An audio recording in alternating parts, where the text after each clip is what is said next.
అదే ఇజ్రాయేలీల రాజైన సౌలు అంశం. స్తోత్రం చెప్పండి. ఇజ్రాయేలీల రాజైన సౌలు, అతని గురించి మనం ఈరోజు కొన్ని విషయాలు తెలుసుకుందాం. మన ఆత్మీయ జీవితానికి కొన్ని విషయాలు అతని ద్వారా నేర్చుకోవాల్సినవి ఉన్నాయి. అతను దేవుని సన్నిధిలో ఎలా గడిపాడు, ఎలా ఉన్నాడు, ఏ విధంగా నడిచాడు అన్నది మనం తెలుసుకుంటే మనము మన ఆత్మీయ జీవితానికి చాలా విషయాలు నేర్చుకోవచ్చు.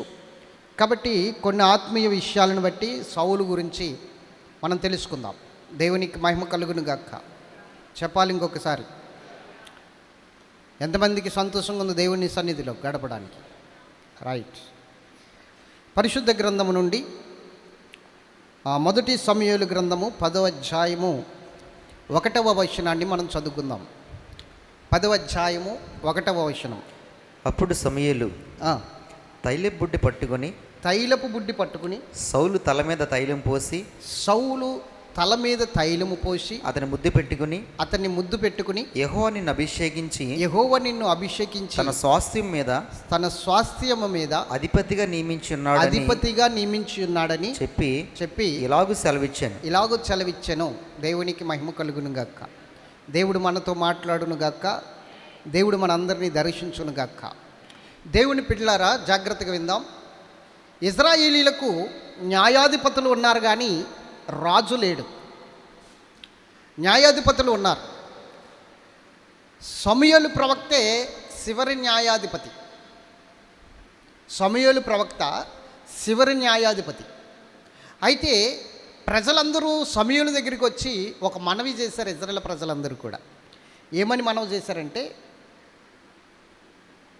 ఈ లోక మర్యాద చొప్పున మాకు ఒక రాజు కావాలి. ఈ లోకంలో అందరికీ రాజు ఉన్నాడు, మా ఇజ్రాయేల్ జాతికే రాజు లేడు. కాబట్టి మాకు రాజు కావాలి, మాకు రాజుని దయచేయండి, ఒక రాజును మాకు అభిషేకించండి. ఆ రాజు మమ్మల్ని పరిపాలించాలి, మాకు ధైర్యంగా ఉండాలి, మాకు బలముగా ఉండాలి, మాకు ఆశ్రయముగా ఉండాలి, మాకు కొండగా ఉండాలి, మాకు కోటగా ఉండాలి. కాబట్టి మాకు ఒక రాజు కావాలని ఇజ్రాయేల్ ప్రజలందరూ కూడా సమూయేలు ప్రవక్త దగ్గరికి వెళ్ళి మొరపెట్టుకున్నారు. సమూయేలు చాలా బాధపడ్డాడు. ఎందుకు బాధపడ్డాడంటే, ఇంతవరకు వాళ్ళకి రాజు లేడు. మరి రాజు ఎవరు? ఇంతవరకు ఇజ్రాయేలీలకు రాజు ఎవరు చెప్పాలి? సకల లోక మర్యాద చొప్పున, అంటే లోకములో ఉన్న మర్యాద ఏంటంటే, ఐగుప్తులో రాజు ఉన్నాడు ఫరో, బబులోన్లో రాజు ఉన్నాడు, ఇంకా చాలా మట్టుకి దేశాలన్నింటిలో కూడా రాజు ఉన్నాడు. కానీ ఇజ్రాయేలీల దేశంలో మాత్రం ఎవరు లేరు. వాళ్ళ మీద రాజు లేడు, పరిపాలన లేదు. న్యాయాధిపతులు ఉన్నారు, వాళ్ళకి న్యాయం తీరుస్తూ వచ్చారు. అలా చివరి న్యాయాధిపతి ఎవరంటే సమూయేలు. ఈ సమూయేలు దగ్గరికి వచ్చి అంటున్నారు, నువ్వు మంచోడివి, నువ్వు చక్కగా మాకు న్యాయం తీర్చేవాడివి, కానీ నీ కుమారులు నీ బుద్ధి కలిగిన వారు కాదు, నీ వంటి మంచి బుద్ధి కలిగిన వారు కాదు నీ కుమారులు లంచము పుచ్చుకుని ఎవరైతే ఎక్కువ సొమ్మిస్తున్నారో వారికే న్యాయం తీరుస్తున్నారు. కాబట్టి అలాంటి వారు మాకు న్యాయాధిపతులుగా ఉండడం మాకు ఇష్టం లేదు. నీవు మాకు ఒక రాజును కలగజేయి, మాకు ఏర్పాటు చేయి, మాకు ఒక రాజుని ఏర్పాటు చేస్తే ఆ రాజు చేతి కింద మేము ఉంటాం అని చెప్పినప్పుడు సమూయేలు చాలా ఏడ్చాడు, దుఃఖపడ్డాడు, బాధపడ్డాడు. ఎందుకో తెలుసా? వాళ్ళు ఎవరిని నిరాకరిస్తున్నారో తెలుసా? రాజు కావాలని దేవుణ్ణి నిరాకరిస్తున్నారు. దేవుడే వాళ్ళకు రాజు, దేవుడే వాళ్ళ అధిపతి, దేవుడే వాళ్ళ ధైర్యం, దేవుడే వాళ్ళకు దుర్గము, దేవుడే వాళ్ళకి రక్షణ, దేవుడే వాళ్ళకి ఆశ్రయము, కొండగా కోటగా ఉన్నవాడు దేవుడు. అలాంటి దేవుడిని కాదని ఒక మనుషుణ్ణి వాళ్ళ మీద ఒక అధిపతిగా నియమించుకోవాలని, ఒక మనుషుణ్ణి వాళ్ళ మీద ఒక న్యాయాధిపతిగా, అంటే ఒక రాజుగా నియమించుకోవాలన్న ఒక ఆలోచన వచ్చింది చూసారా? అది చాలా దౌర్భాగ్యపు ఆలోచన.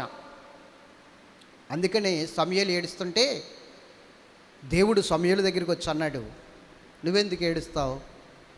వాళ్ళు రాజు కావాలని అడిగి నిన్ను తృణీకరించలేదు, నన్ను తృణీకరించారు. ఈ మాటలు స్వయంగా రాయబడి ఉన్నాయి. స్తోత్రం చెప్పాలి. రాజు కావాలని అడిగి నిన్ను కాదు తృణీకరిస్తా, నన్ను తృణీకరించారు. కాబట్టి నువ్వు బాధపడకు, వాళ్ళ కోరినట్లుగానే వాళ్ళకి రాజుని ఏర్పాటు చేయి. అయితే ఆ రాజు ఎలా ఉంటాడో వాళ్ళకి వివరంగా చెప్పు.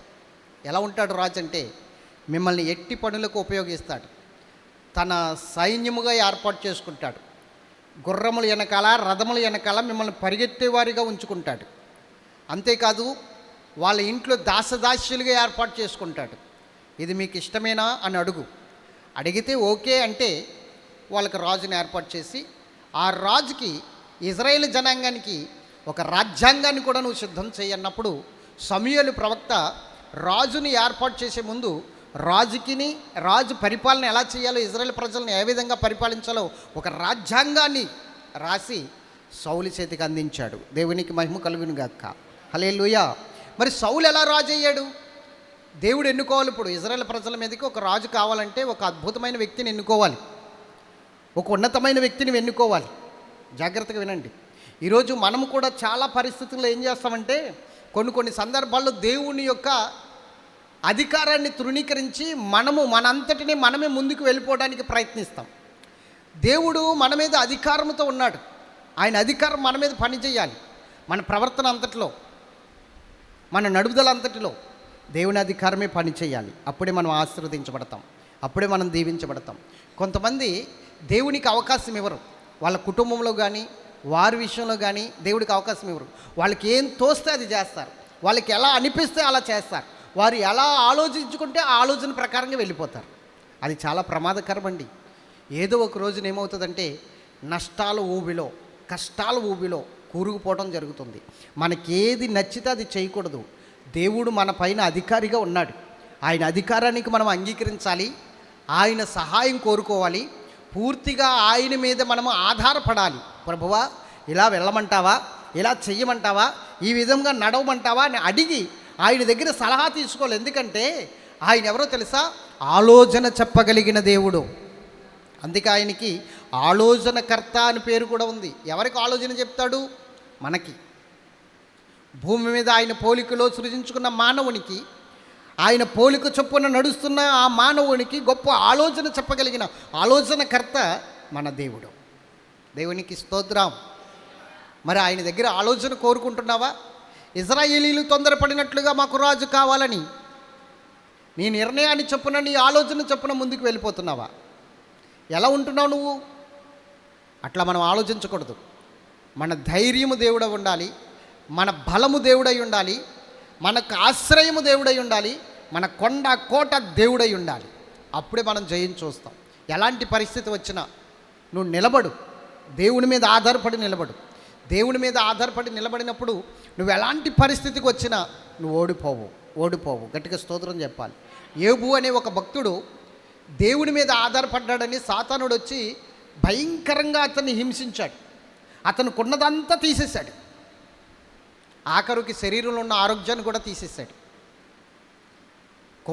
కుమార్తెలు చనిపోయారు, భార్య వెళ్ళిపోయింది, తనకున్నదంతా ఆస్తి అంతా కరిగిపోయింది, కాలిపోయింది అగ్ని ద్వారా. శత్రువులు పట్టిపోయారు కొంత ఆస్తిని, కొంత ఆస్తి ఏమో అగ్ని ద్వారా కాలిపోయింది.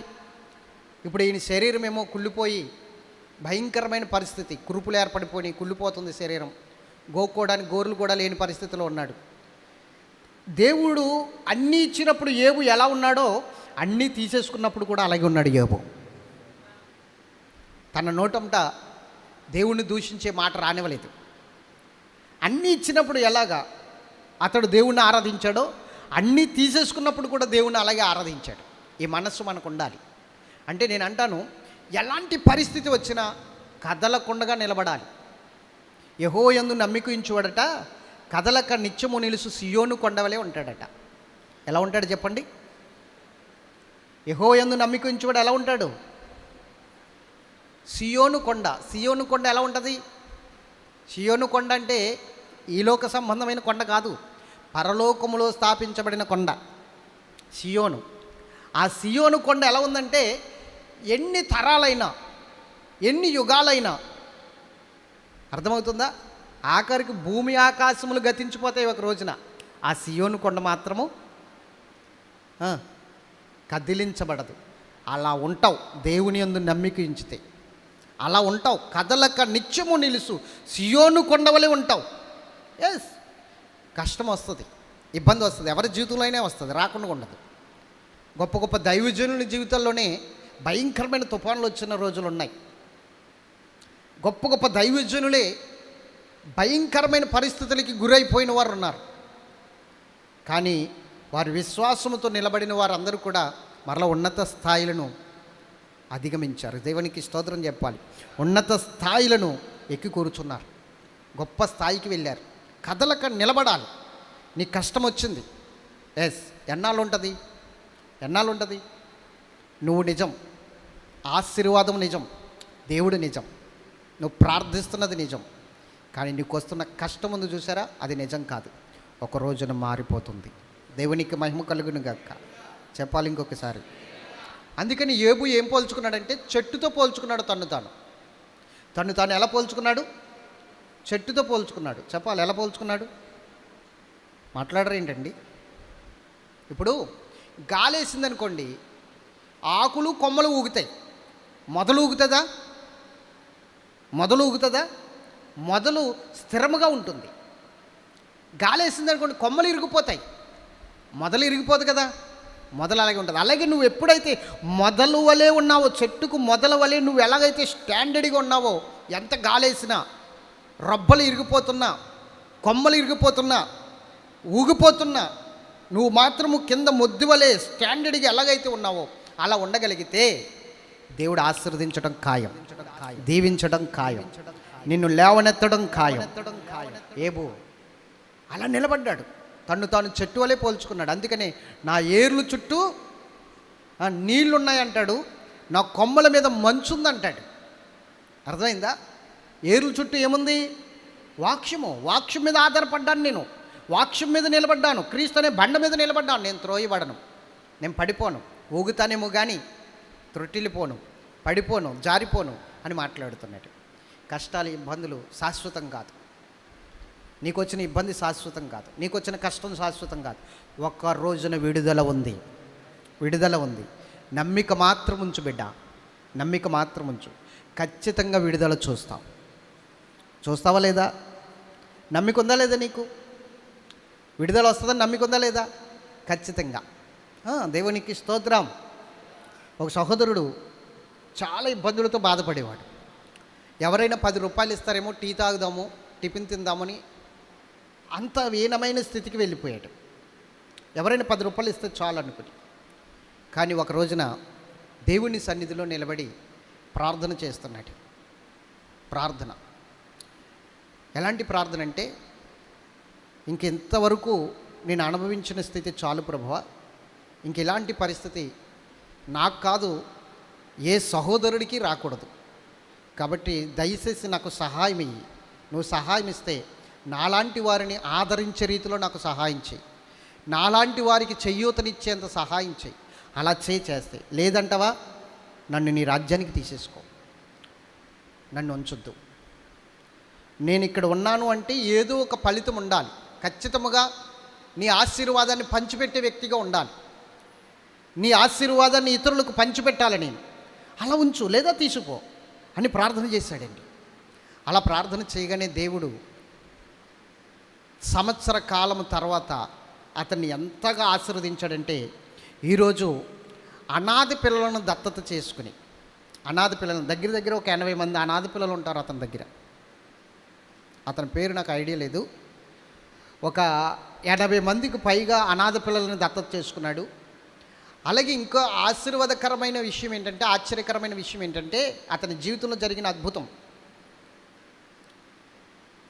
దేవుడు ఉన్నతమైన స్థితిలో ఆశీర్వదించడమే కాదు, అతని ఆశీర్వాదం ఎంతగా వెళ్ళిందంటే, ఒక పేద కుటుంబాలని 10 కుటుంబాలని అతడు పోషిస్తున్నాడు. 80 మంది అనాథ పిల్లలను అతడు పోషించి అనాథాశ్రమం నడుపుతున్నాడు. దేవుడు అతన్ని ఆశీర్వదించడం లేదా? చెప్పాలి, దేవుడు అతన్ని ఆశీర్వదించడం లేదా? మరి నిన్ను కూడా అలా ఆశీర్వదిస్తాడు. కానీ కష్టాన్ని బట్టి నువ్వు ఎప్పుడు కూడా త్రొట్టిల్లిపోకు, బలహీనపడిపోకు. దేవుని వైపు చూడు, నిలబడు. ఆ స్థితిలో దేవుడు నీకు సహాయం చేయబోతున్నాడు. దేవునికి మహిమ కలుగును గాక. దేవుని బిడ్డలారా గమనించండి, ఇశ్రాయేలు ప్రజలు రాజు కావాలని అడిగారు. దేవుడు కూడా బాధపడ్డాడు, రాజుని నిర్ణయించుకున్నాడు దేవుడు. ఈలోగా బెన్యామీన్ గోత్రికుడైన కీసు అనే ఒక వ్యక్తి, చాలా ధనవంతుడు. కీసు చాలా గొప్ప ధనవంతుడు. అతనికి గుర్రాలు, గాడిదలు, చాలా ఒంటెలు ఇవన్నీ ఉన్నాయి, ఆస్తులు చాలా ఉన్నాయి. అలాంటి సమయంలో అతని గాడిద ఒకటి తప్పిపోయింది. అతని గాడిది ఒకటి తప్పిపోయింది. ఎక్కడికి వెళ్ళిపోయిందో తెలియదు గాడిది.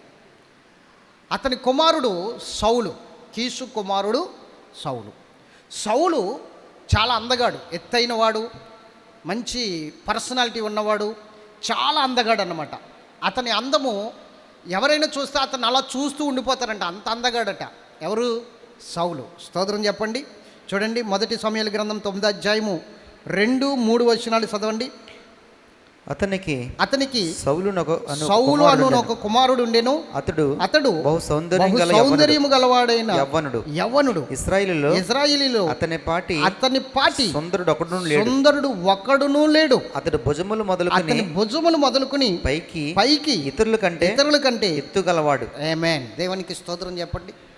చాలా అందగాడు. ఇశ్రాయేలీలోనే అంత అందగాడు లేడట, అంత ఎత్తైన వాడు లేడట, అంత సౌందర్యము కలిగిన వాడు. సమూయేలు ప్రవక్తతో దేవుడు ఏమన్నాడంటే, నేను రేపు ఈ టయానికి ఇశ్రాయేలీల మీద రాజుగా ఉండబో వాడిని నీ దగ్గరికి తీసుకొస్తాను, నువ్వు అభిషేకించు, వాడిని అభిషేకించి ఇశ్రాయేల్ ప్రజల మీద రాజుగా నియమించని చెప్పాడు. ఓకే, సమూయేలు కనిపెడుతున్నాడు, ప్రార్థన చేస్తున్నాడు. ఎవరి కోసం? ఇశ్రాయేలీల మీద ఎవరినైతే దేవుడు రాజుగా నియమించబోతున్నాడో, ఎవరినైతే పంపబోతున్నాడో వాని కోసం కనిపెట్టి ప్రార్థన చేస్తున్నాడు. ఈలోగా కీసు గార్ధాభ్యం అనగా గాడిద తప్పిపోతే ఆ గాడిదని వెతుక్కురమ్మని ఒక పనివాడిని ఇచ్చి ఈ సౌల్ని పంపించాడు తండ్రి. వెళ్ళాడు, వెతుకుతున్నాడు. సిరాకు వచ్చేసిందండి, ఇంకా దొరకట్లేదు, సందలు పడిపోయింది. ఆ టైంలో ఇంక మా నాన్నగారు నా కోసం ఎదురు చూస్తూ ఉంటాడు, నా కోసం బెంగ పెట్టుకుంటాడు, నేను తప్పిపోయానేమో అని. కాబట్టి తిరిగి వెళ్ళిపోదాం, ఇంక గాడిద దొరకదు, మనం వెళ్ళిపోదామని ఆలోచిస్తుంటే ఈ పక్కనున్న పనివాడు అన్నాడు, ఇక్కడ ఒక దీర్ఘదర్శి ఉన్నాడు. ఎవరు? సమూయేలు అనే దీర్ఘదర్శి, ఒక దైవజనుడు. అతని దగ్గరికి వెళ్దాం, అతడు ఒకవేళ మనకి గాడిద ఎక్కడ ఉందో మనకి చెప్తాడేమో, ప్రవశిస్తాడేమో, వెళ్దామంటే ఇతను అన్నాడు, సరే వెళ్ళొచ్చు, కానీ నా దగ్గర డబ్బులు లేవు. దైవజనుడి దగ్గరికి వెళ్ళినప్పుడు కానుక పట్టుకుని వెళ్ళాలి, దైవజనుడి దగ్గరికి వెళ్ళినప్పుడు ఏదైనా గిఫ్ట్ పట్టుకుని వెళ్ళాలి. నా దగ్గర ఏమీ లేవు, నేను ఎలాగెళ్ళను ఉట్టి చేతులతో అని ఇతను అన్నప్పుడు పనివాడు అన్నాడు, నా దగ్గర ఉందిలే కొంచెం, నేను ఇస్తాను, నువ్వు అతనికి ఇంటికి వెళ్ళాక నాకు ఇద్దిగానిలే, దైవజనుడికి నువ్వు ఇద్దిగాని అని చెప్పేసి పనివాడి దగ్గర ఉన్న సొమ్ములు కొన్ని ఆ యజమానుడికి ఇచ్చాడు. యజమానుడు వెళ్ళిన తర్వాత దేవుడు మాట్లాడుతున్నాడు, అదిగో అతనే ఇశ్రాయేలీల మీద రాజుగా నేను నియమించబోయే వ్యక్తి, అతన్ని తీసుకువెళ్ళి అభిషేకించంటున్నాడు. గట్టిగా స్తోత్రం చెప్పాలి. ఇంకొకసారి చెప్పండి, హల్లెలూయా, హల్లెలూయా. చాలా ఆశ్చర్యం. గాడిద తప్పిపోయిందని వచ్చాడు. ఎందుకు వచ్చాడు? ఆమేన్ చెప్పాలండి. దేనికోసం వచ్చాడు ఇప్పుడు దైవజనుడి దగ్గరికి? దేవుడి దగ్గర ప్రార్థన చేయడానికి దేనికోసం వచ్చాడు ఇప్పుడు? గాడిద తప్పిపోయిందని. గాడిద తప్పిపోయిందని వచ్చిన వాడిని ఏం చేస్తున్నాడు ఇప్పుడు దేవుడు? ఏం చేస్తున్నాడు నాన్న? రాజుగా అభిషేకించబోతున్నాడు. రాజుగా. ఇక్కడ మనం అర్థం చేసుకోవాల్సిన విషయం ఏంటంటే, దేవుని దగ్గరికి రావడానికి ఏదో ఒక కారణం ఉంటుంది. అమ్మ వింటున్నావా? కొంతమంది చూస్తూ నిద్రపోతారు, అదొక అలవాటు ఉంటుంది వాళ్ళకి. దేవునికి మహిమ కలుగును గాక. జాగ్రత్తగా వినండి. దేవుని దగ్గరికి రావడానికి ఏదో ఒక కారణం ఉంటుంది. కారణం లేకుండా దేవుని దగ్గరికి రాము. నాకు కూడా ఒక కారణం ఉంది. యాక్సిడెంట్ ద్వారా దేవుని దగ్గరికి వచ్చాను, టైఫాయిడ్ జ్వరం ద్వారా దేవుని దగ్గరికి వచ్చాను. స్తోత్రం చెప్పాలి. ఒకసారి యాక్సిడెంట్ అయితే దేవుడు ఉన్నాడని నమ్మాను. తర్వాత టైఫాయిడ్ జ్వరంతో వస్తే చానాళ్ళు లంకనాలు చేస్తే, ఆ తర్వాత దేవుడు ప్రార్థన చేస్తే స్వస్థత వచ్చింది. అప్పుడు ఆయన సన్నిధికి వెళ్ళడం మొదలుపెట్టాను. అలాగే ఏదో కారణం ఉంటుంది దేవుని దగ్గరికి రావడానికి. కారణం లేకుండా ఎవరు దేవుని దగ్గరికి రారు. వస్తారా? ఈరోజు చాలామంది చూడండి, కడుపు నొప్పి వచ్చిందని, తలనొప్పి వచ్చిందని, లేకపోతే కళ్ళు కనబడట్లేదని, కాళ్ళు నడవనట్లేదని, గర్భఫలం లేదని. అవునా కదా? కొంతమందికి ఆశ్చర్యం ఏంటంటే, అందరు అమ్మాయిలు పుట్టేస్తున్నారు అబ్బాయి పుట్టాలని. ఇలా వచ్చిన వాళ్ళు లేరా? వచ్చిన వాళ్ళు ఉన్నారా లేదా? అమ్మాయిలు పుట్టేస్తున్నారు వరుసనే, అబ్బాయి పుట్టాలి, వారసుడు పుట్టాలని దేవుడి దగ్గరికి వచ్చిన వాళ్ళు ఉంటారు. ఇలాగ ఏదో ఒక చిన్న కారణం చేత దేవుడు ఏం చేస్తాడంటే దేవుని సన్నిధికి నడిపించుకుంటాడు ప్రతి ఒక్కరిని కూడా. నడిపించుకున్న తర్వాత దేవుని సంకల్పము, దేవుని ఉద్దేశము వారి పట్ల నెరవేరాలి, ఖచ్చితంగా నెరవేరాలి. గుర్తుంచుకోండి, సౌలు వచ్చింది గాడిద తప్పిపోయింది, ఆ గాడిద ఎక్కడుందో అడుగుదామని వచ్చాడు, అవునా కదా? గాడిద ఎక్కడుందో అడుగుదామని వచ్చాడు. కానీ దేవుడు ఏం చేస్తున్నాడు? గాడిద కోసం వచ్చిన వాడిని ఇజ్రాయేలీలకే ఒక గొప్ప అధిపతిగా చేసి రాజుగా అభిషేకిస్తూ నువ్వు దేవుని సన్నిధికి ఎందుకు వచ్చావు? ఏదో ఒక సమస్య, ఇంటిలో సమస్య కావచ్చు, ఒంటిలో సమస్య కావచ్చు, లేకపోతే ప్రాబ్లం ఏదైనప్పటికీ దేవుని సన్నిధికి వచ్చిన తర్వాత దేవుని సన్నిధిలో నువ్వు దేవుని సంకల్పం ఏంటో, దేవుని ఉద్దేశం ఏంటో నువ్వు గమనించగలిగితే, దేవుని ఆలోచన ఏమిటో నువ్వు గమనించగలిగితే ఖచ్చితంగా దేవుడు నిన్ను ఆశీర్వదించడం మొదలు పెడతాడు, హెచ్చించడం మొదలు పెడతాడు. గుర్తుంచుకోండి, 7 వారాలు రండి అని ఎందుకు చెప్తామనుకుంటున్నారు? 7 వారాలు రండి అని చెప్పడానికి కారణం ఏమిటి? 7 వారాలు పడుతుంది దేవుడు కార్యం చేయడానికి? క్షణం మాత్రంలో చేసేస్తాడు కార్యం, అవునా? ఆయన కార్యము 1 నిమిషం చాలు. అలా మన వంక చూసాడంటే అద్భుతం జరిగిపోయినట్లే. మరి 7 వారాలు ఎందుకు? 7 వారాలు ఎందుకు రమ్మంటామంటే, 7 వారాలలో నీ స్థితి ఏమిటో నువ్వు గమనించి, దేవుని సంకల్పం ఏమిటో నువ్వు గుర్తించి, అసలు ఆయన ఏమయ్యున్నాడో నువ్వు గుర్తిస్తావని 7 వారాలు రమ్మంటాం మేము. అంతేగాని 7 వారాలు వచ్చేదాకా అద్భుతం జరగదని కాదు. 7 వారాలు వచ్చేదాకా అద్భుతం జరగదని కాదు. 7 వారాలు రమ్మంటానికి కారణం దేవుని గురించి నువ్వు బాగా తెలుసుకుంటావని, వాక్యము బాగా అర్థం చేసుకుంటావని, ఈలోగా వాక్యముల ద్వారా నలగొట్టబడతావని, ప్రార్థనలో నలగొట్టబడతావని, నీ పాపములు ఒప్పుకుంటావని, దేవునికి దగ్గర అవుతావని. అందుకే 7 వారాలు రమ్మంట. అప్పుడు దేవునికి దగ్గర అవుతున్న ఈ ప్రాసెస్లో దేవుడు నీకు అద్భుతాలు చేస్తాడు. గట్టిగా చెప్పండి, చెప్పాలి ఇంకొకసారి, హల్లెలూయా. దేవుడు నీకు అద్భుతాలు చేస్తాడు. దేవుని సంకల్పం ఏమిటో నువ్వు గమనించాలి, దేవుడి ఉద్దేశం ఏంటో నువ్వు గమనించాలి. అంతేగాని వచ్చి నీ బ్రతుకుని బట్టి ఆడవడం, నీ బ్రతుకుని బట్టి ప్రార్థించడమే కాదు. దేవుని ఉద్దేశాలు ఏమిటి? గాడిద తప్పిపోయిందని వచ్చిన వ్యక్తిని రాజును చేసి నిలబెట్టాడు. ఇప్పుడు రాజును చేసి నిలబెట్టాడు. ఆ రాజును చేసి నిలబెట్టిన స్థితికి అద్భుతముగా దేవుని సన్నిధిలో ఫలించడం మొదలుపెట్టాడు. ఆత్మపూరుడిగా నిలబడ్డాడు. అభిషేకించాడు సమూయేలు ప్రవక్త. అభిషేకించి ఇజ్రాయేల్ ప్రజల మీద నిన్ను రాజుగా చేశాడు, నిన్ను వాడుకోబోతున్నాడు అన్నాడు. ఇంకా దేవుడు అతన్ని అంచెలంచెలుగా అభిషేకించి ఆత్మపూరుడిగా చేశాడు. శత్రువుల్ని తరిమి తరిమి కొట్టేంత బలాన్ని ఇచ్చాడు. ఇజ్రాయేల్ ప్రజలకి ఒక కవచంగా సౌలుని నిలబెట్టేశాడు. దేవునికి మహిమ కలుగును గాక. మొట్టమొదటి ఆత్మపూరుడిగా చాలా అద్భుతాలు సౌలు పక్షంగా, రాజ్యము పక్షంగా దేవుడు చేసుకుంటూ వచ్చేసాడు దేవుడు అభిషేకించిన తర్వాత. అయితే కొన్నాళ్ళకి సౌల్లో ఒక పిరికితనం ఏర్పడింది. అప్పటి వరకు దేవుని మీద ఆధారపడిన సౌలు, అప్పటి వరకు దేవుని మీద ఆనుకుని ఉన్న సౌలు పిరికితనాన్ని తనలోనికి రప్పించుకున్నాడు. ఎలా రప్పించుకున్నాడో తెలియదు. ఒక రోజున ఫిలిష్తీయులు దండెత్తొచ్చారు. సామాన్యమైన దండు కాదు, ఫిలిష్తీయుల దండు. సముద్రపు ఇసుకు రేణువులంత విస్తారమైన సైన్యం వచ్చేసింది. ఫిలిష్తీయుల దండు. స్తోత్రం చెప్పాలి. చూడండి, 13వ అధ్యాయము 5-6 వచనాలు చదవండి. మొదటి సమూయేలు గ్రంథము 13వ అధ్యాయము 5-6 వచనాలు. ఫిలిష్తీయులు ఇశ్రాయేలుతో ఇజ్రాయేలీలకు యుద్ధము చేయటకై 30,000 రథములను. చెప్పండి, ఎన్ని రథాలంట? ఇజ్రాయేలీలతో యుద్ధం చేయడానికి ఫిలిష్తీయులు 30,000 రథాలంట. 30,000 రథాలు. 6,000 గుర్రపు రౌతులను. 6,000 గుర్రపు రౌద్రులను. సముద్రపు దరి నుండి ఇసుక రేణువులంతా విస్తారమైన జన సమూహమును సమకూర్చుకుని వచ్చిరి. దేవునికి స్తోత్రం చెప్పండి. ఎంత సైన్యం అండి! రథాలే 30,000.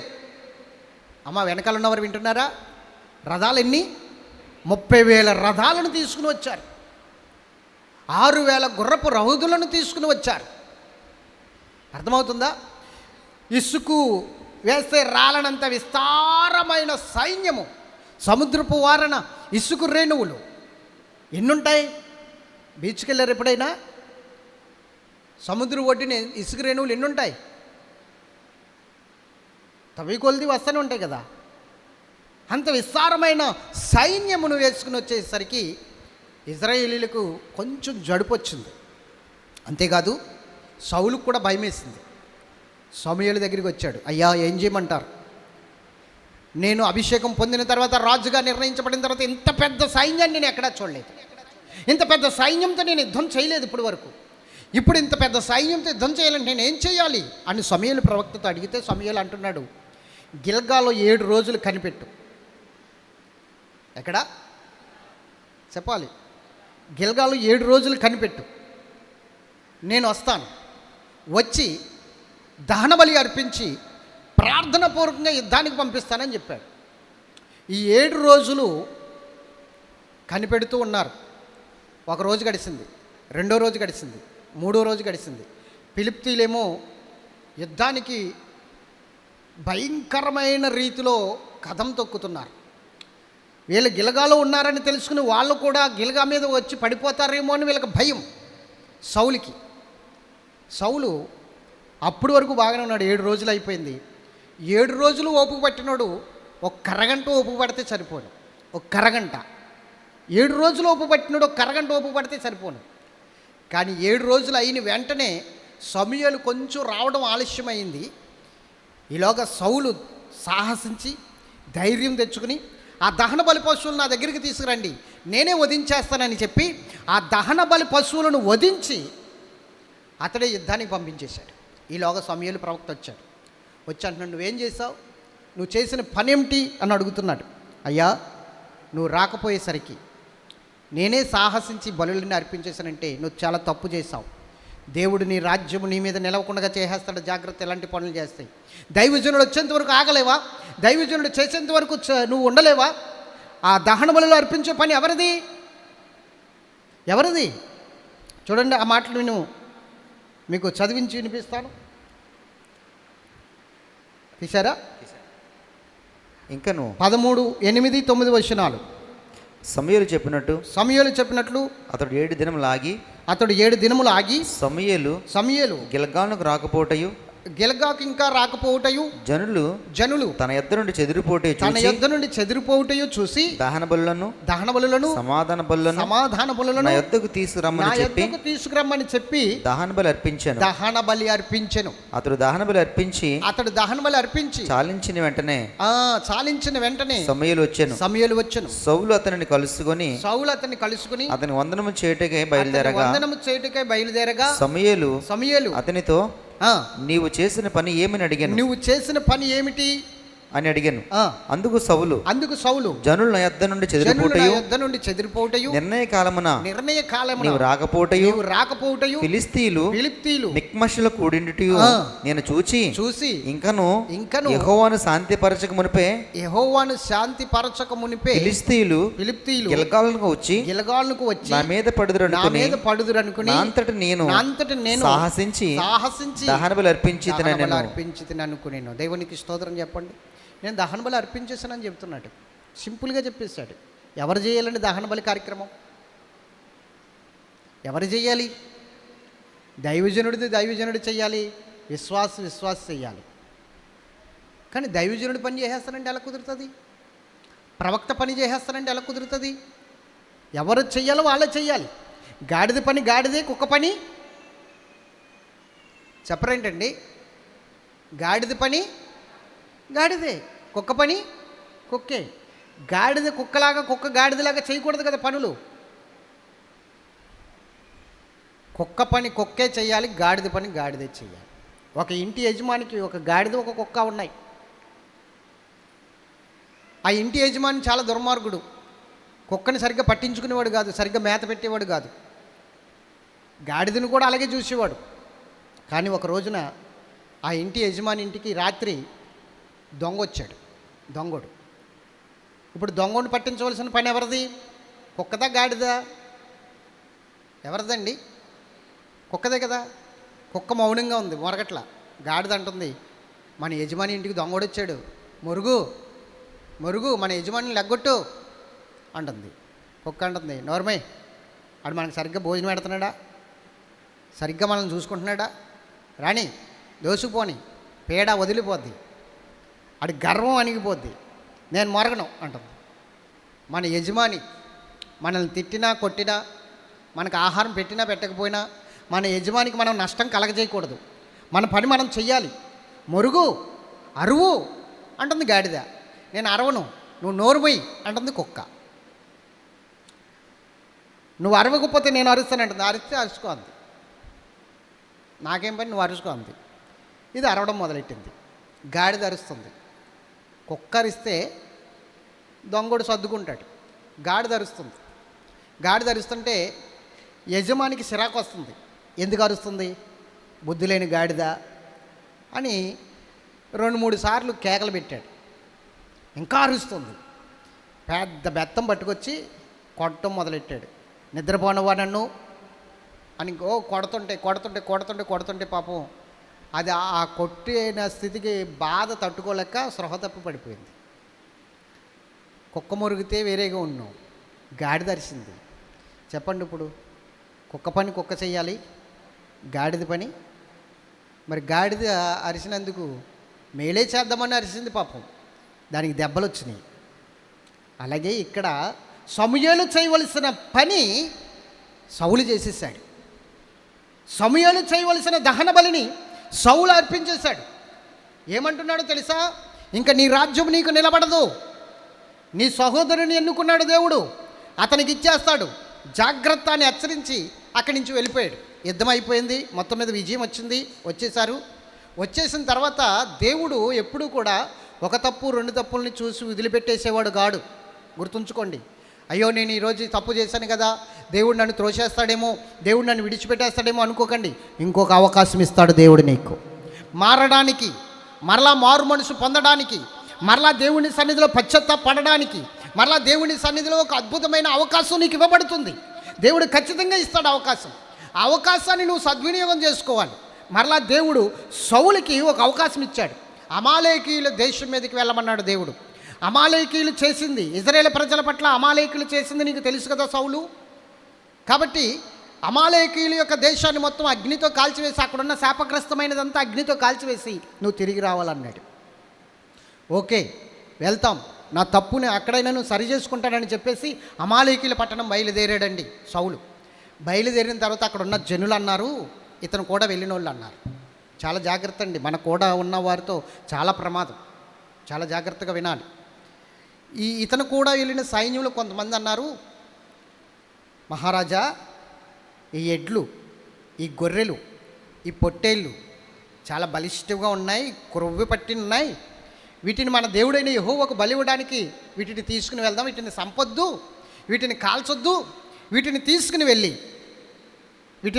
వెళ్ళి మన దేవుడైన యెహోవాకు బలి అర్పిందాం అని చెప్పారు. ఇది ఇతనికి ఉచితముగా అనిపించింది, బాగుంది, ఈ సలహా అనిపించింది. గొర్రెలను, మేకలను, ఎడ్లను కొన్నిటిని పక్కన పెట్టి కన్మాటల్ని కాల్చేశారు, తీసుకొచ్చారు. ప్రత్యక్షపు గుడారం వెనకాల కట్టేశారు. వీటిని గొర్రెల్ని, మేకల్ని, ఆవుల్ని, ఎడ్లని ప్రత్యక్షపు గుడారం అవతలు కట్టేశారు. సమూయేలు ప్రవక్త వచ్చాడు. ఈలోగా దేవుడు మాట్లాడేశాడు సమూయేలు ప్రవక్తతో. అతడు నా ఆజ్ఞ పాటించలేదు, నా మాట ప్రకారంగా నడవలేదు, కాబట్టి అతన్ని నేను రాజుగా ఉంచను, అతన్ని తీసివేసి తన తోటి సహోదరుడికి నేను ఆ రాజ్య పదవిని ఇస్తానన్నాడు. ఈ మాట పట్టుకుని సౌలుకి చెబుదామని వచ్చాడు.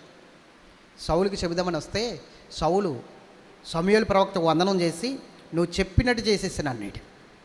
అట్లాగా నువ్వు చెప్పినట్లు నేను చేసేసాను అన్నాడు.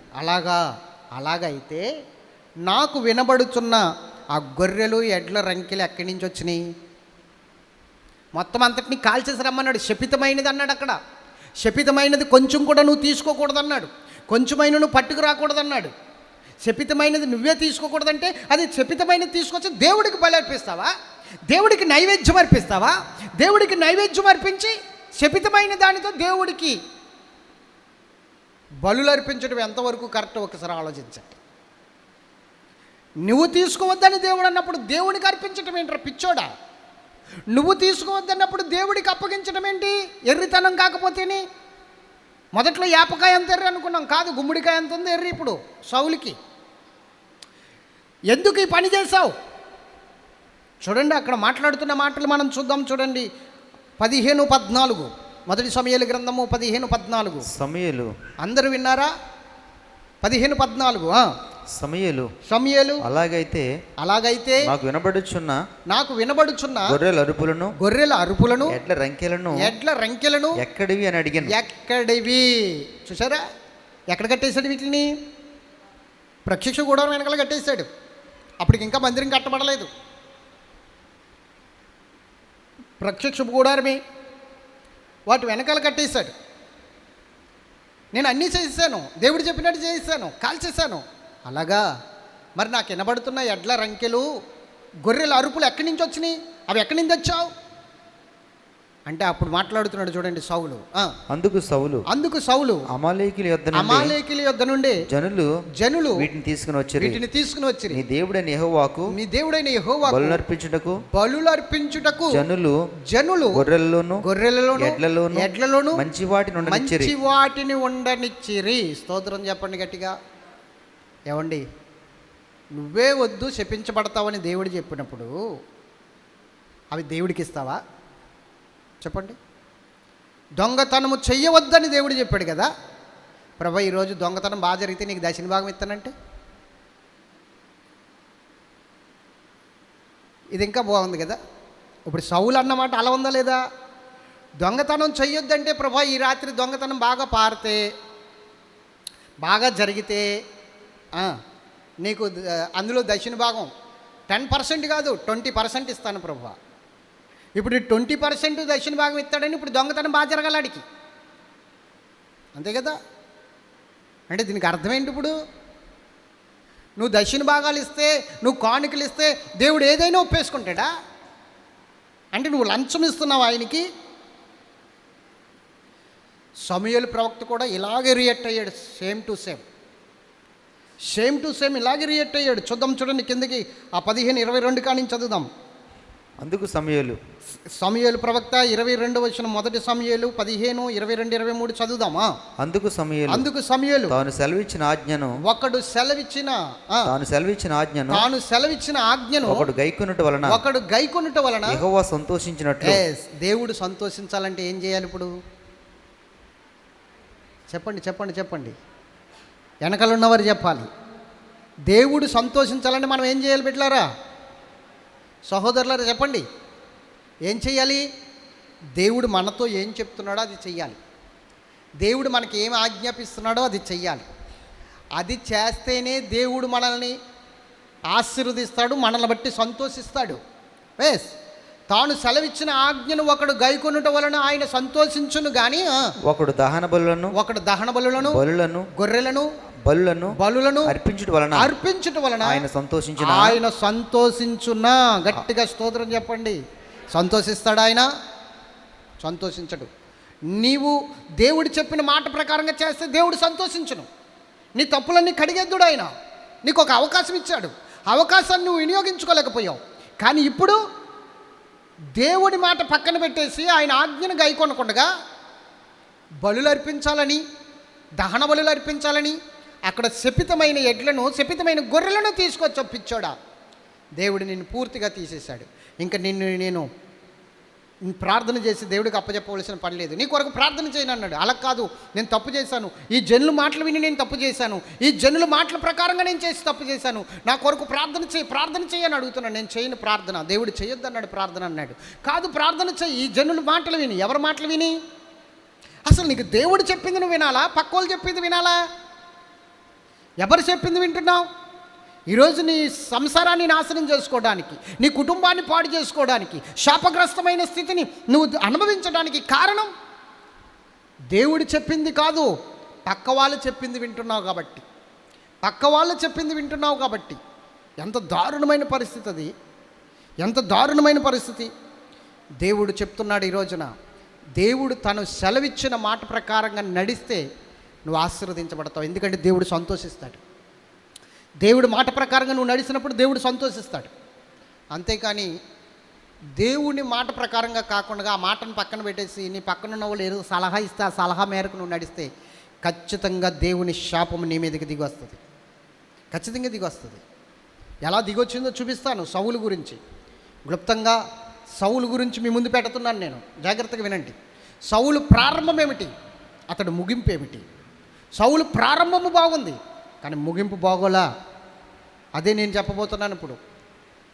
ఒక గాడిద కోసం వచ్చిన వాడిని దేవుడు రాజుగా, ఇజ్రాయేల్ ప్రజల మీద రాజుగా అభిషేకించి పట్టాభిషేకం చేసి సింహాసనం మీద కూర్చోబెట్టి కిరీటం పెడితే ఈరోజు సొంత పెత్తనాలు ఎక్కువైపోయినాయి, సొంత ఆలోచనలు ఎక్కువైపోయినాయి. ఎక్కడో ఉండవలసిన నిన్ను తీసుకుని వచ్చి దేవుడు ఆశీర్వదించి ఏదో ఒక చిన్న కారణం చేత దేవుడి మందిరానికి నడిపించి దేవుడు నిన్ను ఆశీర్వదించి దీవించి హెచ్చించి నిలబెడితే ఈరోజు దేవుని మందిరం కన్నా లోకం ఎక్కువైపోయింది. దేవుని పరిశుద్ధుల కన్నా, దేవుని సంఘస్థుల కన్నా లోకంలో ఉన్న బంధువులు, మిత్రులు, స్నేహితులు ఎక్కువైపోయారు. నిన్ను ఎక్కడి నుంచి ఎక్కడికి తీసుకొచ్చాడు, ఎలా నిలబెట్టాడు, ఏ విధంగా ఉంచాడు అవసరం లేదు. ఈరోజు మనం కలిగి ఉన్నాం కాబట్టి, మనం ఆశీర్వదించబడ్డాం కాబట్టి ఇప్పుడు బెల్లం ఉంటే సీమలు వచ్చినట్లుగా ఇప్పుడు మనకు అందరూ వస్తారు. నువ్వు కష్టంలో ఉన్నప్పుడు ఒకరు వచ్చారు నీ దగ్గరికి, నువ్వు ఇబ్బందుల్లో ఉన్నప్పుడు ఒకరు వచ్చారు నీ దగ్గరికి, నువ్వు సమస్యలు ఉన్నప్పుడు ఒకరు వచ్చారు నీ దగ్గరికి. ఎవరూ రారు. దేవునికి మహిమ కలుగును గాక. హల్లెలూయా. ఇంకొకసారి చెప్పాలి, హల్లెలూయా. ఎవరు రారు. నువ్వు కష్టాల్లో ఉన్నప్పుడు కానీ, నువ్వు ఇల్లు కడుతున్నప్పుడు కానీ, నువ్వు పెళ్లి చేస్తున్నప్పుడు కానీ ఎవడు నీ దగ్గరికి రాడు. ఎందుకు రాడు? అప్పు అడుగుతావేమో అని భయం, సహాయం అడుగుతావేమో అని భయం. ఎవరు నీ దగ్గరికి రారు. స్తోత్రం చెప్పాలి గట్టిగా, అవునా కాదా? కానీ దేవుడు నిన్ను ఆశీర్వదించిన తర్వాత, దేవుడు నిన్ను దీవించిన తర్వాత అందరూ అంటారు మావాడే, మావాడే, మా వాళ్ళే, మా వాళ్ళే అనరా? లేరు ఇలాంటి వాళ్ళు? జాగ్రత్త. అప్పుడు వాళ్ళు వచ్చి నీకు సలహాలు ఇవ్వడం మొదలు పెడతారు. ఇది చేయండి, అది చేయండి, అలా చేయండి, ఇలా చేయండి. మనం ఏమిటంటే మొకమాటం. నిన్న కాక మొన్న వచ్చి కలిశారు, మళ్ళీ కాదంటే వెళ్ళిపోతారేమో, మళ్ళీ అభ్యంతరం పెట్టుకుంటారేమో. మొకమాటం కొలిది ఏం చేస్తాం? తలకు ఊపేస్తాం డూడు బస్వాన్ లాగా. ఎట్లాగా? అయ్యగారికి దండం పెట్టు, అమ్మగారికి దండం పెట్టు అంటే అడిచేడు ఇంచక్క అది తలక ఊపుతుంది కదా. అలాగే పక్క వాళ్ళు ఏదన్నా సరే ఇంక మనం తలక ఊపడం ఖాయం. తలక ఊపడం అనేది ఖచ్చితంగా జరుగుతుంది. అప్పుడు ఎవరికి బాధ కలుగుతుంది?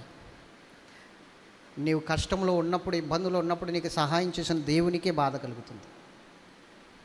జాగ్రత్త. నీ చుట్టూ ఉన్నవారిని కాదు, నేను ఆశీర్వదిస్తున్న వాని మీద దృష్టి పెట్టు, మనుషుల మీద కాదు. మనుషుల వల్లే నువ్వు నష్టపోతున్నావు. ఇప్పటికీ చెప్తున్నాను, మనుషుల వల్లే నీకు సహాయం అందట్లేదు. దేవుని మీద దృష్టి పెడితే ఇంపాటికి నువ్వు ఎప్పుడూ ఆశీర్వదించబడదు, ఎప్పుడో లేవనెత్తబడదు, ఎప్పుడో నీకు సహాయం అందును. అవకాశాన్ని పాడు చేసుకున్నాడండి. అవకాశాన్ని పాడు చేసుకోకూడదు మనం. దేవుడు ఖచ్చితంగా ఇస్తాడు. దేవుడు ఒక మారు పలుకును లేదా 2 మారులు పలుకును, కానీ మనకు అది గ్రహింపులకు రాదు. సౌలుకి దేవుడు 2 అవకాశాలు ఇచ్చాడు, పోగొట్టేసుకున్నాడు. అవకాశాలు పోగొట్టేసుకున్నాడు. ఈరోజు దేవుని సన్నిధిలో ఎన్ని అవకాశాలు ఇస్తున్నాడో నీకు, ఎన్ని అవకాశాలు ఇస్తున్నాడో పోగొట్టేసుకుంటున్నాం మనం.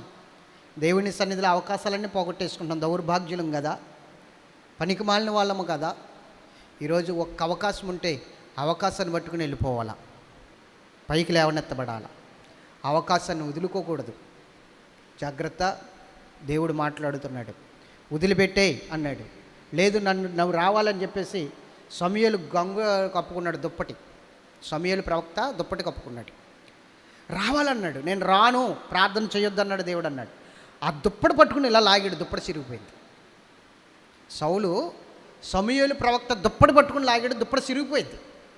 చిరిగిపోగానే సమూయేలు ప్రవక్త కోపం వచ్చింది. నన్ను ఎలాగైతే నువ్వు లాగావో, నా దుప్పటి ఎలాగైతే లాగావో, అలాగే నీ చేతిలో నుండి నీ రాజ్యమును దేవుడు లాగేస్తున్నాడు అన్నాడు. నీ చేతిలో నుండి నీ రాజ్యమును లాగేస్తున్నాడు దేవుడు, నీ పక్కవానికి ఇచ్చేస్తున్నాడు. జాగ్రత్త అని చెప్పాడు. అయితే దేవుడు సమూయేలు ప్రవక్తని కేకేశాడు మరలా. సౌలు నాకు వద్దంటున్నాడు దేవుడు. మరి ఏం చేయమంటావు ప్రభు అన్నాడు. నా ఇష్టానుసారమైన వ్యక్తిని, నా చిత్తాన్ని నెరవేర్చేవాడిని ఒక వ్యక్తిని నేను కనుగొన్నాను, నువ్వు వెళ్ళి అభిషేకించు అన్నాడు. నేను ఒక వ్యక్తిని కనుగొన్నాను, నువ్వు వెళ్ళి అభిషేకించు, అతన్ని రాజుగా చేస్తానన్నాడు. ఓ, అక్కడికి వెళ్ళమంటావు ప్రభా? మరి సౌలు ఈ విషయం తెలిస్తే నన్ను ఊరుకుంటాడా? చంపేస్తాడు కదా. నీ తైలం బుడ్డిని తైలంతో నింపుకో, నీ కొమ్ముని. నువ్వు ఏమి మాట్లాడకుండా, ఎవరికి ఏం చెప్పకుండా వెళ్ళు. వెళ్ళాడండి. కొమ్ముని తైలంతో నింపుకుని వెళ్ళాడు. యెస్సీయ పొలంలో కనిపించాడు. ఈ సమూయేలు ప్రవక్త వస్తుంటే గబగబా వచ్చి తలబాకా తీసుకుని, అంటే తలకున్న రుమాలను తీసుకుని నడుము కట్టుకుని, అయ్యా సమాధానంగా వస్తున్నారా అని అడిగాడు. సమాధానంగానే వస్తున్నాను, నీ ఇంటికి నడు, ప్రార్థన చేయాలన్నాడు. అక్కడ కూడా చెప్పలేదు. చెబితే మరలా ఎవరైనా వింటే రాజు చెప్తే సమూయేలుని చంపేస్తాడు కదా, అక్కడ కూడా చెప్పలేదు. రహస్యముగానే యెస్సీ కుమారుని అభిషేకించాడు వెళ్ళి. స్తోత్రం చెప్పాలి. యెస్సీ కుమారుని దావీదుని అభిషేకించగానే దేవుని ఆత్మ దావీదు మీదకి వచ్చింది. యెహోవా యొద్ద నుండి ఒక భయంకరమైన దురాత్మ సౌలు మీదకి వచ్చింది. ఎవరి మీదకి వచ్చింది? సౌలు మీదకి వచ్చింది. దేవునికి మహిమ కలుగును గక్క. చెప్పాలి ఇంకొకసారి. సౌలు మీదకి దురాత్మ రాగానే సౌలు ఇంకా నాశనకరమైన ఆలోచనలు ఆలోచించడం మొదలుపెట్టాడు. ఎస్, గుర్తుంచుకోండి. ఎప్పుడైతే దేవుని ఆజ్ఞను మీరుతావో, దేవుని మాట పక్కన పెట్టి నీ ఇష్టానికే ఆలోచిస్తావో, నీ ఇష్టానికే నడుస్తావో, నీ ఇష్టానికే ప్రవర్తిస్తావో, అప్పుడు నిన్ను ఆవరించేది దురాత్మే. ఇంక దేవుని ఆత్మ కోల్పోయావు నువ్వు. ఒకసారి చూశాడు, 2 సార్లు చూశాడు, ఇంక 3వసారి కూడా నువ్వు తప్పు చేస్తున్నప్పుడు ఖచ్చితంగా దేవుడు మాట్లాడుతున్న మాట ఒక్కటే, నిన్ను విడిచిపెట్టేస్తున్నాడు దేవుడు. నిన్ను పూర్తిగా విడిచిపెట్టేస్తున్నాడు దేవుడు. దురాత్మకు అప్పగించేస్తున్నాడు దేవుడు. ఎక్కడి నుండి వచ్చిందంటే దురాత్మ ఎక్కడి నుండి వచ్చింది? ఆ వచనం చదువు నాన్న. యెహోవా ఆత్మ, జాగ్రత్తగా వినాలి. 1 సమూయేలు 16:14. యెహోవా 1 సమూయేలు 16:14 అందరూ తీశారా? చదవండి. యెహోవా ఆత్మ సౌలును విడిచిపోయి. ఏ ఆత్మ విడిచిపోయింది? సౌలుని విడిచిపోయింది ఏ ఆత్మ? దేవుని ఆత్మ. యెహోవా ఆత్మ సౌలుని విడిచిపోయి యెహోవా యొద్ద నుండి దురాత్మ ఒకటి వచ్చి అతన్ని వెరిపింపగా. అది ఇప్పుడు చెప్పండి, ఎక్కడి నుంచి వచ్చింది దురాత్మ? ఎక్కడి నుంచి వచ్చింది దురాత్మ? ఇప్పుడు నా వైపు చూస్తూ వినండి. ఎన్నిసార్లు దైవజనుడు హెచ్చరించినా, ఎన్నిసార్లు దైవజనుడు కోప్పడ్డా, ఎన్నిసార్లు దైవజనుడు నీకు వార్నింగ్ ఇచ్చినా లెక్క లేకుండా ఉన్నావు అంటే నిన్ను వెరిపిస్తున్నది దురాత్మే. ఖచ్చితంగా చెప్తున్నాను. ఇంకా దురాత్మకు అప్పగించేశాడు దేవుడు నిన్ను. అది ఎక్కడి వరకు నడిపిస్తుందో తెలుసా? మరణము వరకు నడిపిస్తుంది నీ కుటుంబాన్ని. ఎస్, అదే సౌలు అంతం. సౌలు అంతం అదే చెప్పబోతున్నాను ఇప్పుడు నేను. ఎప్పుడైతే నువ్వు దేవుని ఆత్మను కోల్పోతున్నావో, ఎప్పుడైతే దేవుని ఆత్మకు నువ్వు విలువివ్వట్లేదో, ఎప్పుడైతే దేవుని ఆత్మను కోల్పోయి నీ ఇష్టానుసారంగా ఆలోచిస్తున్నావో, అప్పుడు దేవుడు తన దాసుని ద్వారా హెచ్చరిస్తూనే ఉంటాడు. సమూయేలు ప్రవక్త ద్వారా సౌలుని హెచ్చరించినట్లుగా. ఎన్నిసార్లు హెచ్చరించినప్పటికీ, ఎన్నిసార్లు గద్దించినప్పటికీ నువ్వు ఆ గద్దింపుని త్రోసివేసి, ఆ హెచ్చరింపుని త్రోసివేసి నీ ఇష్టానుసారంగా తిరుగుతున్నావేమో. ఎన్నిసార్లు దేవుడు గద్దించినప్పటికీ, దైవజనుని ద్వారా హెచ్చరించినప్పటికీ వినకపోతే, సౌలు సమూయేలు ప్రవక్త ఎన్నిసార్లు గద్దించాడో, ఎన్నిసార్లు హెచ్చరించాడో లెక్కలేదు. విడిచిపెట్టేశాడు. ఆ విడిచిపెట్టేసిన స్థితికి ఏమైందో తెలుసా? దేవుడు కూడా విడిచిపెట్టేశాడు. నువ్వు విడిచిపెడితే దేవుడు విడిచిపెట్టేస్తాడు, జాగ్రత్త. పోనీ దేవుడు విడిచిపెట్టేస్తే ఎలాగోలాగని బతికేద్దాములే అనుకుంటున్నావేమో. కుదరదు. దేవుడు విడిచిపెట్టేసిన తర్వాత, దేవుని ఆత్మను కోల్పోయిన తర్వాత దురాత్మ ఖచ్చితంగా నిన్ను వెరిపిస్తుంది. దురాత్మ ఖచ్చితంగా నిన్ను వెరిపిస్తుంది. దేవుని యొద్ద నుండి వచ్చి దురాత్మ సౌలుని వెరిపిస్తుంది కదా.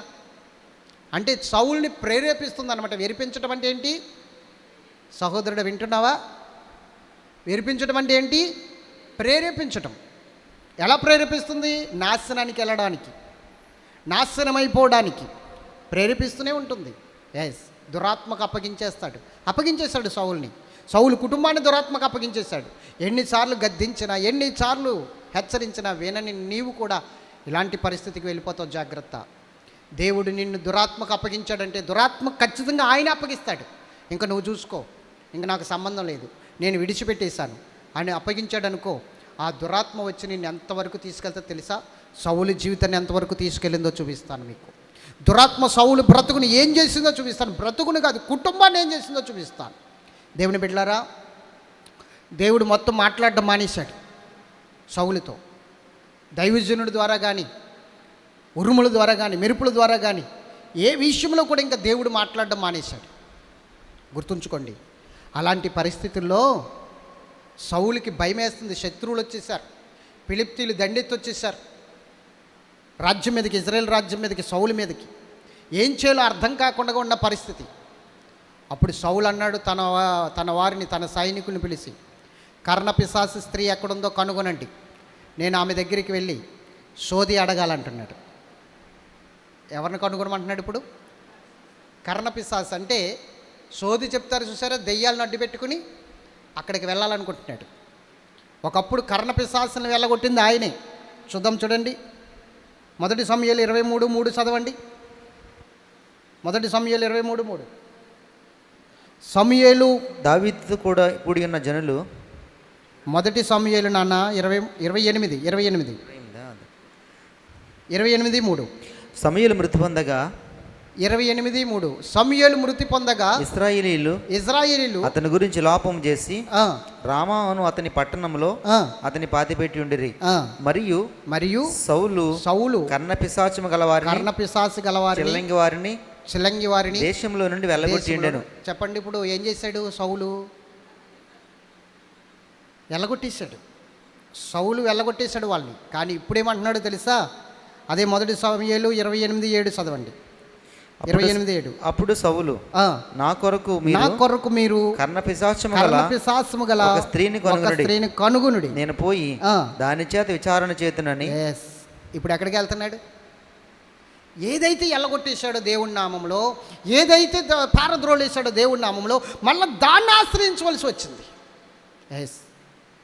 దేవుడు నీకు ఆశ్రయంగా ఉన్నప్పుడు దేవుడిని ఆశ్రయిస్తావు.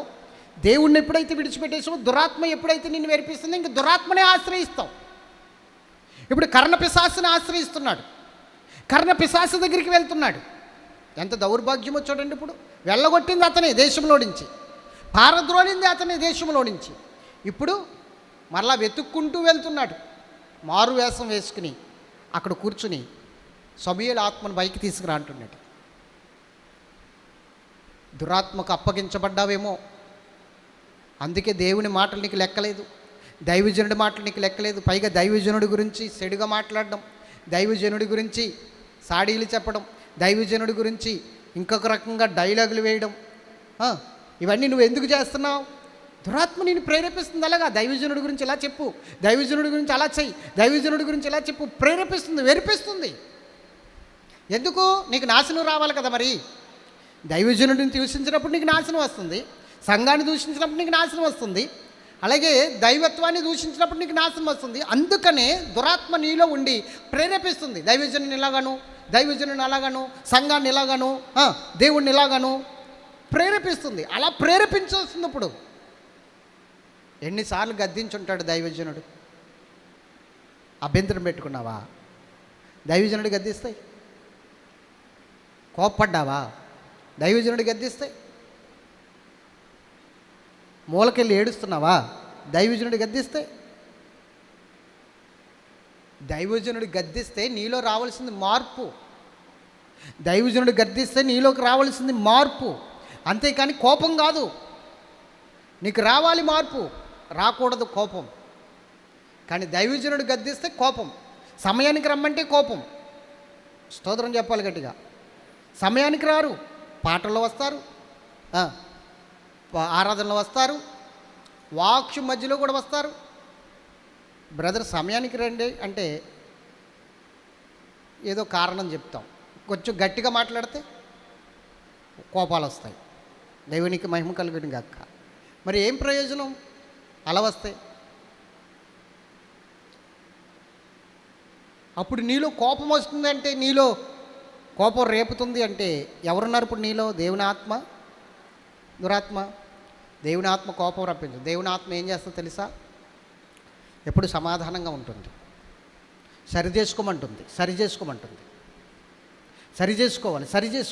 చేసుకోవాలి. నా కోసమే చెప్పాడు ఆయన. నేను తప్పిపోతున్నానని చెప్పాడు, నేను పడిపోతున్నానని చెప్పాడు, సరి చేసుకోమంటుంది. కానీ ఒప్పుకోకపోతే, కప్పుకుంటే, దురాత్మ ఖచ్చితంగా నీలోకి వస్తే ఇంకా గద్దింపులన్నీ నీకు ఎలా ఉంటాయంటే కొరివిలా ఉంటాయి. బాధ, కోపం, ద్వేషం మందిరం మానిపించేంత స్థాయికి వెళ్ళిపోతుంది. ఏమండి? అంత స్థాయికి తీసిపోతుంది. ఇంకా దేవుడు మాట్లాడడం మానేశాడు సౌలుతో, దేవుడు దర్శించడం మానేశాడు. జరిగింది ఏంటో తెలుసా? ఫిలిష్తీయులు సౌలు కుటుంబాన్ని మొత్తం నాశనం చేసేసారు, చంపేశారు. సౌలుకి 3 కుమారులు, 2 కుమార్తెలు. సౌలుకి 3 కుమారులు, 2 కుమార్తెలు. చిన్న కుమార్తె మేకాల్, లాస్ట్ కుమార్తె. 3 కుమారులు. గుర్తుంచుకోండి, ఈ కుటుంబం అంతా నాశనం అయిపోయింది. కుటుంబం అంతా, కుమార్తెలు కూడా అడ్రస్ లేరు. ఫిలిష్తీయులు వచ్చి యోనాతాన్ని, అతని సహోదరుని సౌల్ని చంపేపోతుంటే సౌలు ఏం చేశాడు తెలుసా? తను తానే పొడుచుకుని చచ్చిపోయాడు, ఆత్మహత్య చేసుకుని చచ్చిపోయాడు. ముగింపు ఎలాగుంది సౌలుది? ఆత్మహత్య చేసుకుని చనిపోయాడండి. ఆత్మహత్య చేసుకుని చనిపోయాడు. లాస్ట్ అధ్యాయం 31 అనుకుంటా. లాస్ట్ అధ్యాయం 31 కానీ చదవండి. అంతలో ఫిలిష్తీయులు ఇశ్రాయేలు యుద్ధం చేయగా ఇశ్రాయేలీలు ఫిలిష్తీయులు ఎదుటి నుండి పారిపోయారు. గిల్బోవ పర్వతం వరకు ఫిలిష్తీయులు వారిని హతము చేయొచ్చు. సౌలును అతని కుమారులను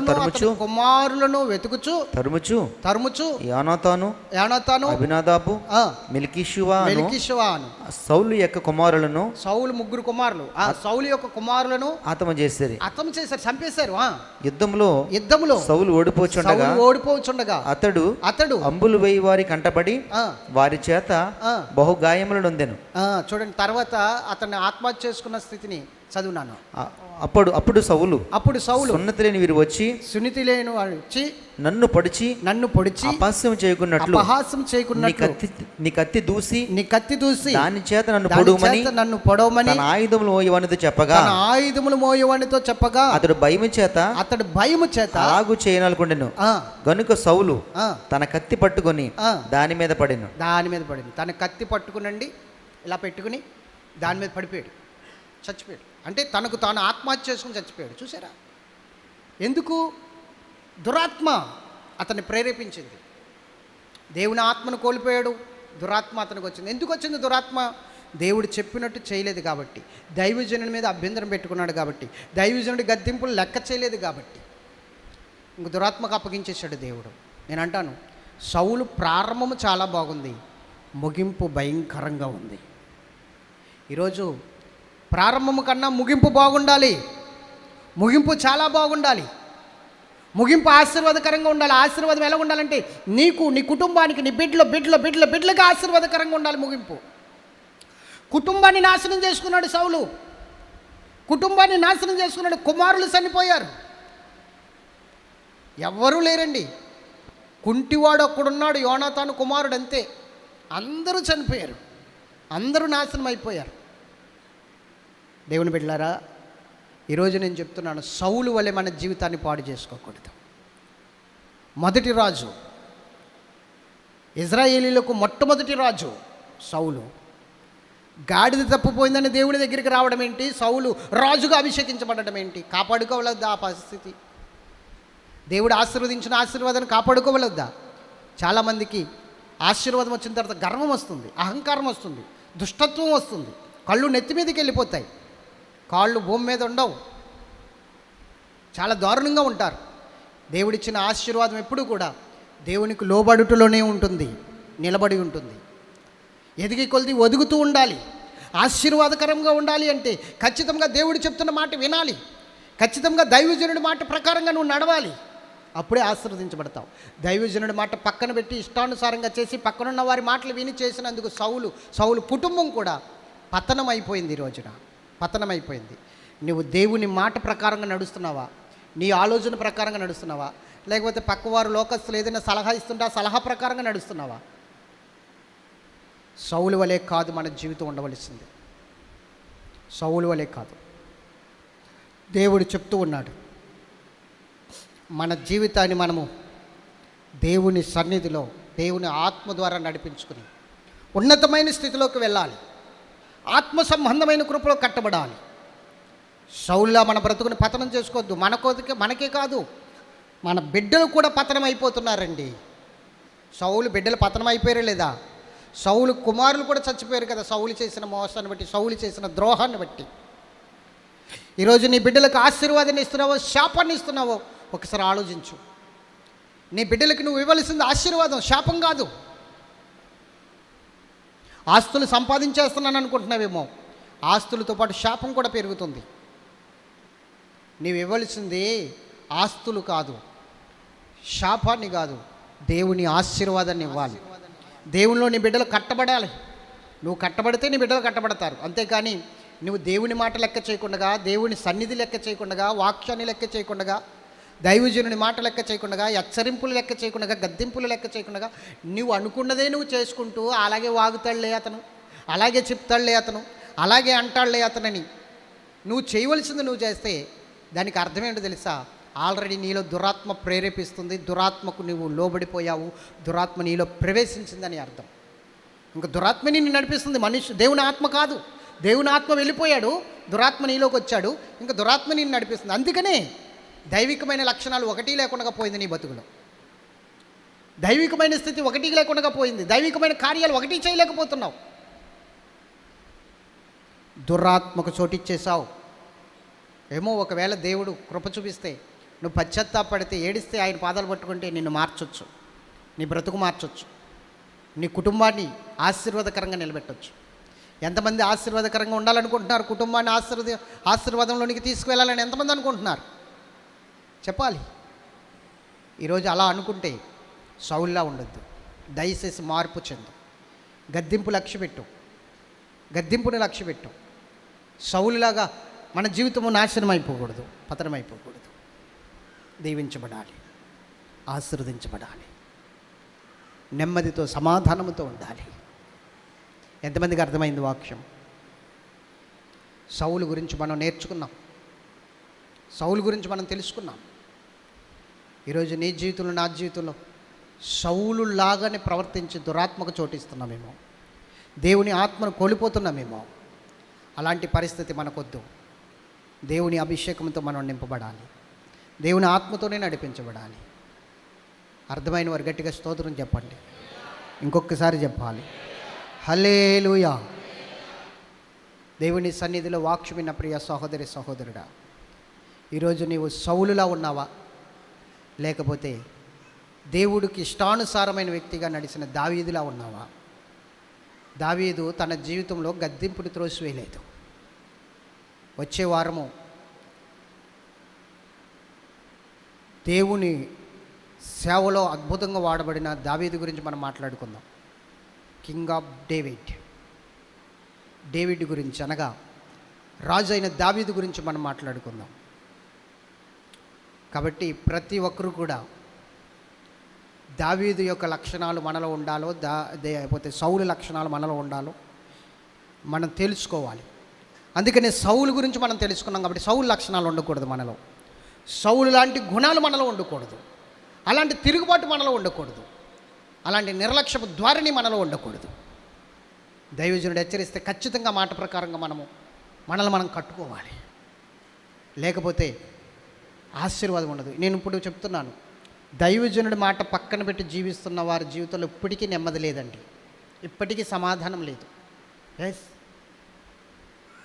పరిశీలించుకోండి మీ జీవితాన్ని. ఇప్పటికీ సమాధానం లేదు, ఇప్పటికీ నెమ్మది లేదు, ఇప్పటికీ బాధ, నెమ్మది లేకుండా బాధను అనుభవిస్తూనే ఉన్నారు, శ్రమను అనుభవిస్తూనే ఉన్నారు. తింటున్నది కూడా వంట పట్టకుండా ఉన్న పరిస్థితులు ఉన్నారు. మించిపోయింది లేదు. యేసయ్య పాదాలు పట్టుకుందాం, బ్రతిమలాడుకుందాం, కన్నీరు కారుద్దాం, మన బ్రతుకుల్ని మార్చుకుందాం. మన బ్రతుకు శాపం అనేది పోతే మనతో పోవాలి, కానీ మన బిడ్డలకు రాకూడదు,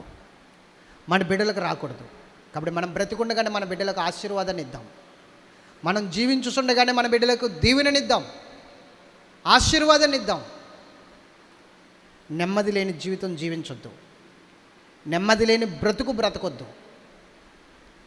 కారణం ఏమిటో మీకు తెలుసు, బాగా తెలుసు. దేవుని మాట ఎక్కడ తప్పుకున్నారో, దైవజనుడి మాట ఎక్కడ పక్కన పెట్టారో మీకు తెలుసు. మరలా దాని విషయంలో పశ్చాత్తాపడండి, కన్నీరు కార్చండి. దేవుడు విడుదల ఇవ్వబోతున్నాడు. ఎంతమందికి అర్థమైంది? ఎంతమంది యేసయ్య పాదాలు పట్టుకుంటారు ఈ రోజున? ఎంతమంది కన్నీరు కారుస్తారు? మోకరించండి. దేవుడి మాటలు దీవించునుగాక. కన్నీరు కారుద్దాం, ఈరోజు